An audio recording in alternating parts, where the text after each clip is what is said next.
Yesterday, I talked about idolatry. I read a portion of Isaiah 44 in which the prophet satirizes both the gods of the Babylonians and those who fashion them out of wood and metal. I talked about how idols are not just objects that we fashion and endow with divine powers, but that idolatry describes any person or institution or object in which we place our trust instead of God. Today I want to ask the question, how do we know when we're worshiping idols?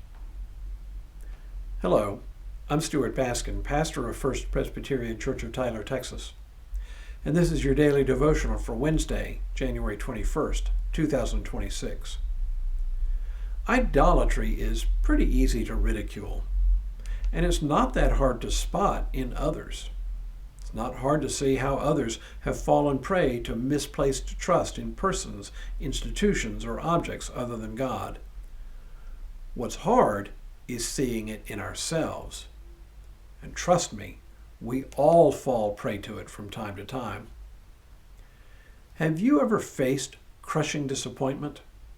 I don't mean the run-of-the-mill disappointments we all experience almost daily. I mean those disappointments that make it feel as though your world is crashing in around you.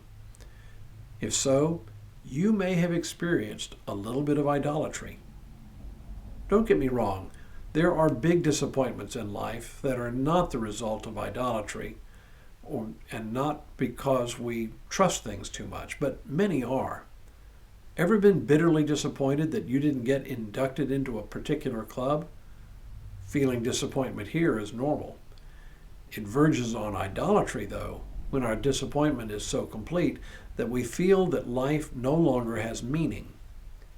If we're lucky, we grow through that disappointment and never again allow ourselves to become so attached to objects other than God that we actually fall into idolatry. So here is what is an idol, whether it is a person or an institution or an object, does. It makes promises. It promises happiness, or it promises success, which we take to be necessary to our happiness. Or it promises security in the company of a special group, which again we see as a necessary component of our happiness. If you listen carefully to your inner voice, you can hear yourself looking for or making idols. It usually begins with the word, if only. If only I had that car, I'd finally be happy. If only I lived in that house, I'd be truly content. If only I could get that job, I would finally feel successful and fulfilled and good about myself. You get the point.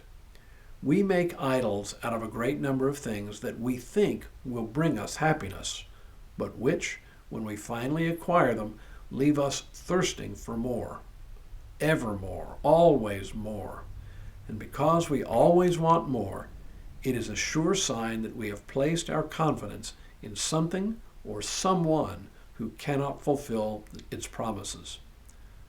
Sometimes the objects of our misplaced confidence ask us to place confidence in them. They say, I alone can give you what you want.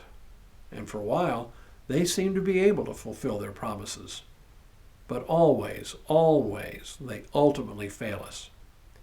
That's because all other objects of devotion besides God are simply unable to bear the weight of the confidence which we place on them.